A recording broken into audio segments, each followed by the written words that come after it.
arena política, y para eso vamos a tomar contacto hasta ahora con el senador de la República que representa ahí en el Congreso a la región de Los Ríos, militante de la democracia cristiana, que hoy día ha tenido mucho trabajo ahí en el Congreso, ¿no, senador Flores? ¿Cómo está? Buenas noches.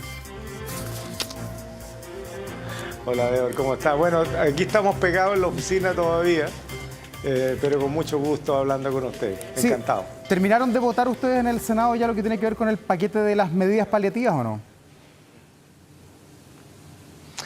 Sí, se despachó y si bien es cierto regresa a la Cámara, entiendo que no hay dificultad para que la Cámara reconozca las modificaciones que se hicieron, la solicitud del gobierno, se incorporaron algunas nuevas medidas y ya sería ley de la República a partir de mañana, creo yo, si el gobierno la promulga, ¿no? Pero nosotros ya lo despachamos, con algunas aprensiones, hubo discursos más o menos encendidos, ¿no? Muchos de nosotros reclamamos de que el 50% de los hogares de Chile utilizan combustible porque tienen vehículo o para poder hacer su vida, ¿no? O para poder trabajar. Por otro lado, hicimos ver, Davor, que el IPC de los pobres es distinto del IPC de los ricos. A la gente humilde le llega directamente el alza del combustible porque les afecta la harina, les afecta la canasta básica, ¿no? La harina, el aceite, el arroz, los fideos, que es lo que la gente humilde consume. Pero también a la clase media. La clase media hoy día es un vehículo dependiente, ¿se fija?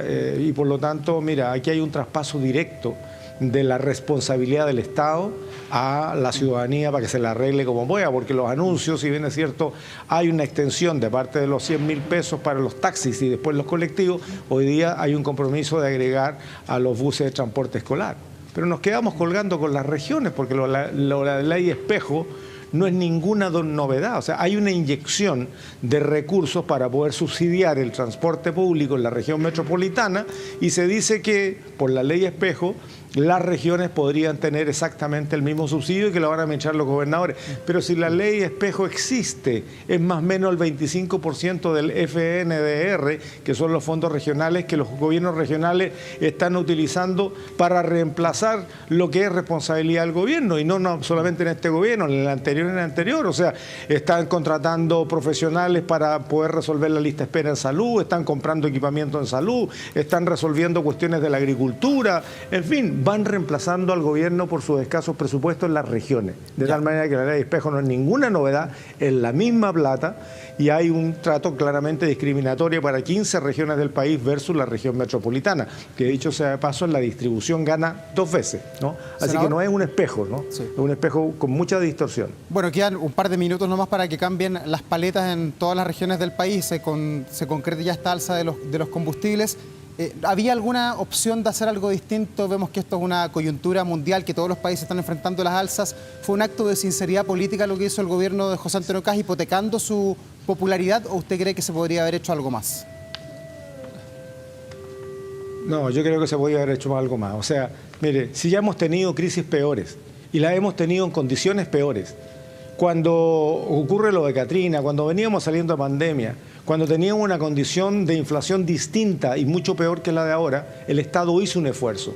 Y ya habíamos gastado las reservas durante la pandemia, ¿no? Los fondos soberanos se habían prácticamente utilizado en su totalidad. Hoy día hay una condición difícil, es cierto, pero hay maneras de ahorrar, hay maneras en que definitivamente el Estado se puede apretar el cinturón, pero no en seguridad, pues si le están bajando 72.000 millones de seguridad, le están bajando alrededor de 20 y tantos mil millones de pesos a los ítems en contra del crimen organizado. Están bajando 23.000 millones de pesos en personal. Cuando la gente pide más carabineros, cuando pide más PDI, cuando pide más policías en la calle, se le están rebajando 23.000 millones de pesos en personal. Entonces, bueno, no están cumpliendo la promesa, y esto no es una crítica política barata, Davor, es sencillamente constatar una realidad. ¿Por qué no bajaron todo en obras públicas? No va a pasar nada si un camino se posterga 2 años o 3 años de pavimentar, pero sí va a pasar si la policía no tiene el presupuesto necesario, si le quitan personal, te fijas, y otras medidas, por ejemplo, el 3% en salud, igual va a rebotar. aunque no sea para la compra de remedios, pero cualquier acción que signifique hoy día rebajarle presupuesto en salud le va a rebotar a lo que significa la respuesta en salud, que no solamente son las consultas especializadas para poder atender esa lista de espera gigantesca que ningún gobierno ha podido reemplazar, es mucho más que eso. Entonces, prioricen, pues. La primera cosa que no hicieron fue priorizar 3% parejo para todo el mundo, incluyendo a las policías, incluyendo a los servicios de salud. Lo segundo es que claramente se podía haber hecho un esfuerzo mayor. Necesitamos recaudar más. Y ahora habrá que ver entonces si el gobierno le traspasa el problema del alza de combustible a la ciudadanía, a ver si tiene, iba a decir otra cosa, pero por suerte no lo dije, a ver si tiene la voluntad y la fuerza para decirle a las grandes empresas no le vamos a rebajar los impuestos porque necesitamos seguir recaudando, porque si no, ¿cómo pues? Entonces, la deuda se la traspasan, el alza se lo traspasan a la ciudadanía, y resulta ser entonces que vamos a recaudar menos y por lo tanto el hueco financiero se hace mayor porque le van a rebajar 3 puntos a los más ricos, ¿no?, de los impuestos corporativos. Además del interés de ser regresivos, que es mucho más complicado todavía. Entonces, claro, mire, yo creo que el gobierno está dando palos de ciego, Davor. Claramente está dando palos de ciego. No teníamos espacio para haber rechazado esto. Hicimos todos los puntos políticos, no teníamos espacio y por lo tanto se aprobó, lo aprobamos todos. O la gran mayoría votamos a favor, pero no teníamos otra posibilidad. Yo hice una pregunta, Davor, y que quedó en el aire, no fue contestada. ¿Y qué pasa con el gas? Porque estamos hablando de pequeños subsidios para ir soportando el alza de los combustibles. El resto ya sabemos lo va a pagar la ciudadanía, así lo quiso el gobierno. Algo hubo con el fondo de la parafina y sí, vamos a llegar con la parafina durante todos los meses de invierno controlado, con el precio controlado. No es ninguna novedad, eso ya se estaba haciendo hace 5 años aproximadamente. Pero ¿y con el gas qué? No hay nada. O sea, la parafina la usan algunos para calefaccionarse, ¿no? Gente de más bajos recursos y sí, también algunos de clase media. La benzina la utiliza el 50% de los hogares, casi 4 millones de hogares usan benzina. Pero el gas lo usan casi todos los hogares y de eso no se ha dicho absolutamente nada. Y no solamente va a empezar a escasear, sino que también va a subir de precio, tanto sí, para uso doméstico como para uso productivo industrial, los hornos de las panaderías, otro tipo de artefactos que generan actividad económica y producción, pero también hay gas que mueve vehículos. Entonces, esa pregunta no fue contestada y a mí me preocupa mucho. Claro, y viendo la magnitud del problema que va a subir el gas, el pan, las lechugas, todo probablemente, del mismo Banco Central lo decía esta mañana, la inflación se va a escapar de los rangos metas que tenía en nuestro país. El país, además, la proyección de crecimiento se ha disminuido. Sí. Viendo todo aquello, y usted mismo dice, es un paliativo lo que aprobaron en el Congreso, hay que ir pensando ya en una especie de IFE de bolsillo como el que se planteó en el gobierno del presidente Sebastián Piñera como paliativo en tiempos de pandemia, post-estallido social además, o pensar, por ejemplo, en un nuevo retiro de las AFP como están proponiendo algunos diputados ahí en el Congreso, ¿o no? No, yo creo honestamente que eso es populismo, Davor. Yo creo que hay que pensar estructuralmente, porque esta es una guerra que no solamente puede que se prolongue en su acción todavía una semana o algunos meses, nadie sabe, ¿no? El sheriff del norte parece que tiene planes distintos al resto del mundo y nos está afectando a todos. Sin embargo, los efectos de esta guerra y los efectos del daño que se hace a la producción y distribución de petróleo va a durar mucho tiempo.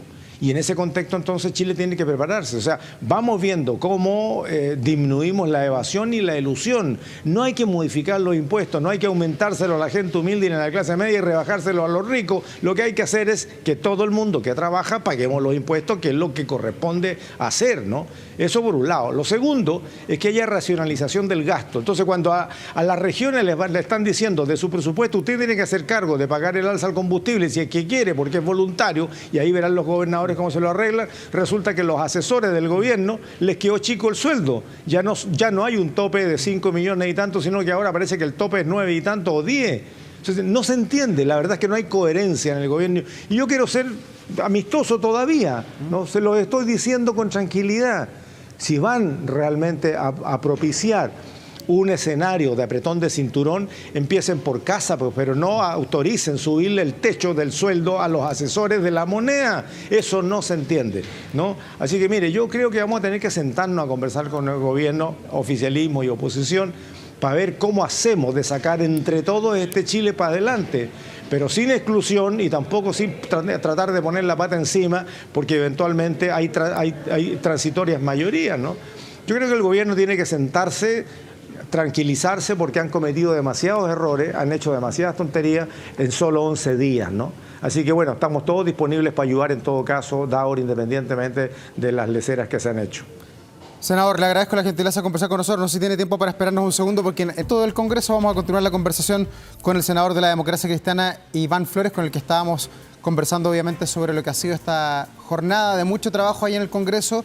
Está todo aprobado ya, senador, así lo ha dicho el ministro Quirós. Quería preguntarle con qué sensación se quedó usted, que lleva tanto tiempo en política, con qué sensación se quedó de Jorge Quirós como negociador, como ministro de Hacienda. ¿Cuál es la opinión que tiene de él?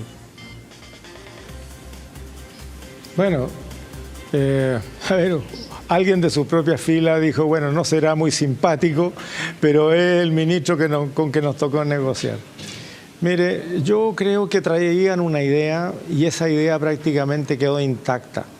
No hubo la voluntad realmente de que el gobierno pudiese hacer algo más contundente, que vaya a cubrir las necesidades que van a tener las familias, porque aquí no se puede hablar de una parte de la familia, porque mire, que le ponga plata para congelar la tarifa en la metropolitana, bien por los habitantes de la metropolitana, 7 millones de personas, pero se nos están quedando 13 millones fuera, porque los fondos del Transantiago, el fondo espejo del Transantiago, es parte del presupuesto de la región. Entonces ahora que digan que van a mandar plata a regiones, pero si es obligación de ley, es una ley que ya tiene varios años y que todos los años le llega platita para que los gobiernos regionales puedan actuar, y ahora resulta que van a tener que dedicarla a resolver un problema que tenía que haber resuelto el gobierno central para las 16 regiones de Chile.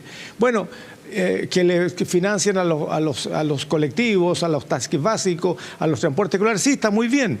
Pero el 50% de la familia, ya lo dije, 4 millones de familias se mueven en su auto. Y eso, como ya dije también, en la clase media y en los más humildes no hay elasticidad del presupuesto. Si alguien dispone de 30.000 pesos para benzina al mes, aunque la benzina suba, van a seguir pudiendo poner solamente 30.000 pesos porque no hay elástico, no hay capacidad de ahorro, el sueldo les alcanza apenas para lo justo y a veces ni siquiera para lo justo, mucho menos para poder absorber alzas que van a seguir ocurriendo.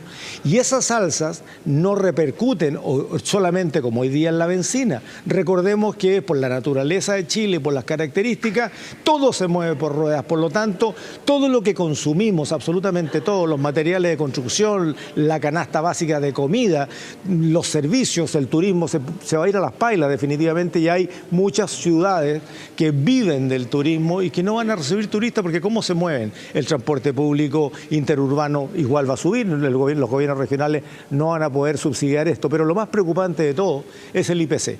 O sea, había proyectado un 2,9 hasta final de año y hoy día lo más probable es que subamos el 4 con las cifras que hay hoy día. Si esto se agrava o los efectos de la guerra todavía se complican más, lo más probable es que tengamos un IPC más alto. Y el IPC es finalmente lo que hace rebotar un mes después el comportamiento de la UEF. Y todo lo tenemos hoy día nosotros relacionado con un factor de reajustabilidad de acuerdo al IPC. O sea, vamos a tener los créditos más caros, los créditos hipotecarios más caros, en fin. Mire, esto es muy serio. Si no basta con ponerle un par de pesitos al transporte público, ¿no? Aquí hay un efecto directo a la familia y eso no lo está enfrentando esto. Ahora se lo aprobamos porque había que hacerlo, ¿no? Principalmente por lo que significa el subsidio al valor de la parafina, que estaba funcionando hasta hace unos días atrás, si eso ya tiene como 5 años. Pero estamos muy preocupados, Davor, y en esto no vamos a hacer política barata, queremos hacer política de altura, ¿no? Y en eso vamos a colaborar, pero la verdad es que la respuesta del gobierno fue tremendamente estrecha. Y yo espero que en estos poquitos días que llevan de gobierno, donde se han cometido muchísimos errores, bueno, hagan los cambios dentro del equipo que haya que hacer para que coloquen gente con mucha capacidad, porque aquí no hay tiempo para caminar. Hay que empezar a trotar, pero hay que empezar a trotar todos juntos, ¿no? Y todos empujando el mismo carro, pero con gente que sepa realmente, y no todo el mundo sabe, parece. Senador, lo quiero llevar a otro tema. Usted el sábado en la noche fue el primero en denunciar públicamente a través de sus redes de que la prefecto Consuelo Peña de la Policía de Investigaciones había sido llamado a retiro luego de una controversia, un conflicto, no sé cómo usted lo quiera llamar, con la ministra de Seguridad, Trinidad Steiner. ¿Cuáles son los antecedentes que usted maneja de ese conflicto que ha sido difundido por la prensa, pero que al parecer no está todavía 100% aclarado? Bueno, lo estoy escuchando muy mal, Dauer, pero más o menos entendí el contexto de su pregunta. Mire, yo creo que aquí no caben los bailes de máscara, ni tampoco las verdades a medias. Yo creo que lo mejor es que se diga la verdad de una vez. Si la ministra Steiner no quiere decir la verdad completa, el gobierno tendrá que hacerse cargo. ¿Cuál es la verdad? Porque lo que está pasando ahora, en este preciso momento, es que la ministra Schneider, en su declaración de ayer al salir de la comisión, porque quien habló fue su escudero, el subsecretario de Seguridad Pública, cuando sale dice, mire, yo no tengo nada que ver en esto, esta fue una decisión del director que le pidió la renuncia a la señora. Yo ya lo había advertido, esa va a ser la respuesta administrativa. Pero hay una causa anterior, y lo puedo decir, es una rencilla que ocurre entre la fiscal Steinert, la fiscal de Tarapacá, la regional, con la jefa de todo el sistema de operación contra el crimen organizado, narcotráfico y además de inteligencia, que producto de información de contrainteligencia le advierte a la fiscal y le dice, mire, dentro de su equipo hay funcionarios nuestros que son de la PDI que deberían alejarse de esta investigación. Dejo ese comentario ahí porque es parte de una investigación que todavía se mantiene en términos reservados. Pero estos son los hechos que generan un distanciamiento o una tensión entre la fiscal Steinert y la inspectora general Peña.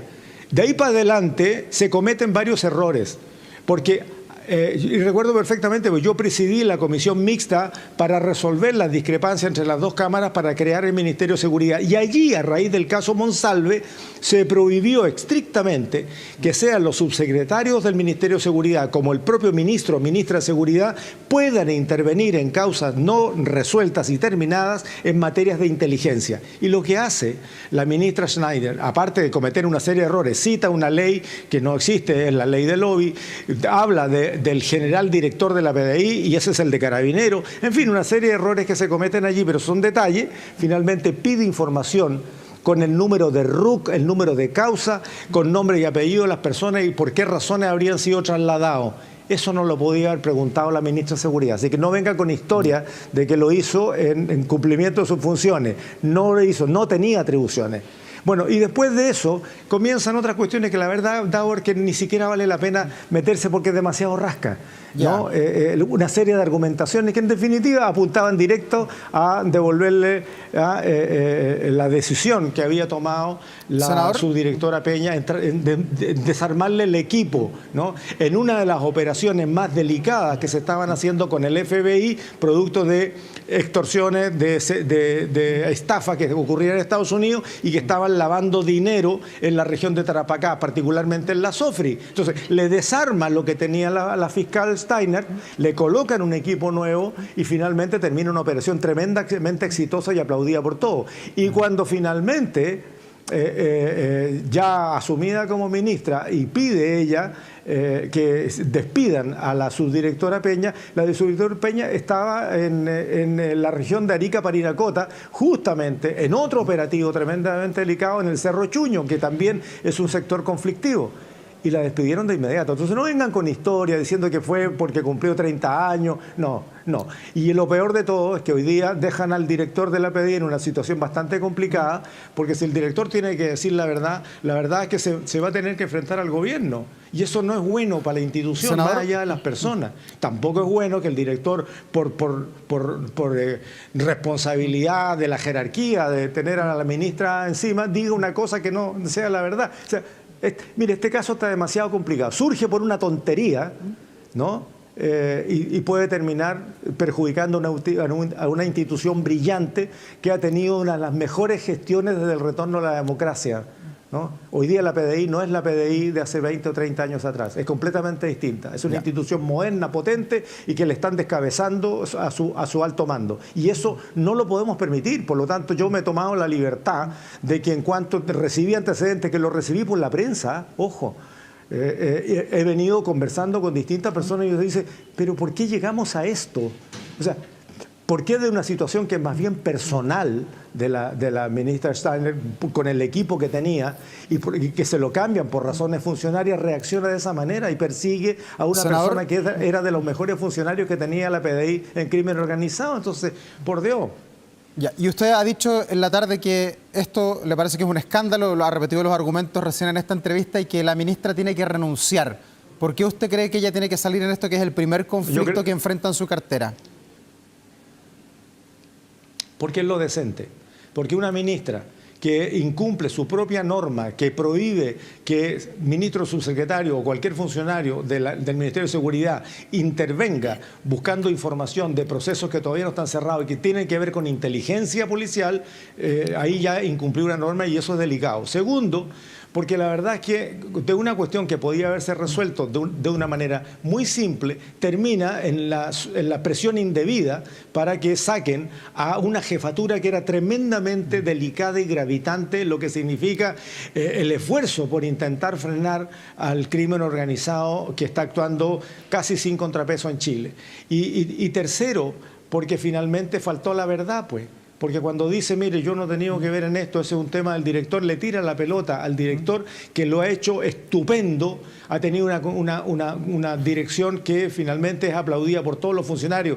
Se cambió la condición de los asistentes policiales, y hoy día son agentes policiales, y pasamos de 900 a 3.500. Se cambió completamente el sistema de ingreso de los PDI, ya no entra una persona que quiere ser PDI, ahora tienen que ser profesionales, ¿no? Se contratan profesionales y se aceptan profesionales para convertirlos en policía, o sea, completamente distinto. Eso nunca se había visto. Entonces, por una tontería, hoy día puede seguir descabezando personas, y eso sería no solamente una afrenta a la institución, sino que a Chile, cuando estamos tratando a duras penas de combatir el crimen organizado. Por esa razón, ¿no? Y por lo que hizo ayer en la comisión la ministra Steiner, de decir que ella no tiene nada que ver cuando sabe que no es cierto, yo creo que no podemos tener gente que falte a la verdad conduciendo a la institucionalidad chilena. Yo no tengo nada en contra de ella, y todo lo contrario, yo hablé bien de ella cuando supe que la habían nombrado, porque yo, siendo presidente de la Comisión de Seguridad, la conocí en Arica, porque los convocamos a todos los fiscales y a todos los directivos que tenían que ver con seguridad de las dos regiones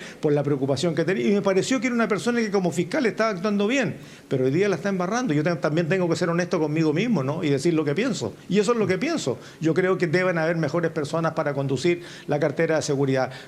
Mire, creamos un ministerio por la necesidad que teníamos. Creamos entre todos un buen ministerio y hicimos un buen diseño porque era lo que Chile necesitaba. Pero no podemos tener una persona que no sabe y que infringe su propia norma, y más encima persiguiendo a las propias policías. Ahora, si es así, porque si quisieran perseguir a la señora Peña por un problema que tuvo el hijo hace tiempo atrás y que fue denunciado por la propia inspectora general Peña con el dolor de su corazón, yo conversé con ella es de Valdivia, la conozco, y me dice, yo tengo el corazón roto, y tengo el corazón roto porque yo denuncié a mi hijo, y pues mi hijo tal vez está en esta circunstancia porque yo me dediqué en alma y corazón a mi trabajo y abandoné mi familia. Esa es la fiscal Peña, la inspectora general Peña, cumpliendo su deber. La verdad es que tuvo que hacer lo que tenía que hacer con el hijo. Entonces, eso ya fue hace más de un año y eso fue absolutamente resuelto. Y entonces, que no vengan ahora a pedir información para ver cómo la perjudican más todavía, por Dios. Entonces, yo creo, honestamente, y es mi opinión, y se podrán enojar los que quieran conmigo, me da exactamente lo mismo. Yo creo que, honestamente, una persona así no puede estar conduciendo un ministerio tan delicado al cual le hemos puesto tanta esperanza. Senador Iván Flores, de la Democracia Cristiana, muchas gracias por estar aquí en Vía Pública. Buenas noches. Encantado, Dauro. Y discúlpenme, iba a ir a Santiago, pero al final, por la sesión, tuvimos que hacerlo por fibra nada más. Hay mucho trabajo ahí en el Congreso. Buenas noches. Gracias. Que esté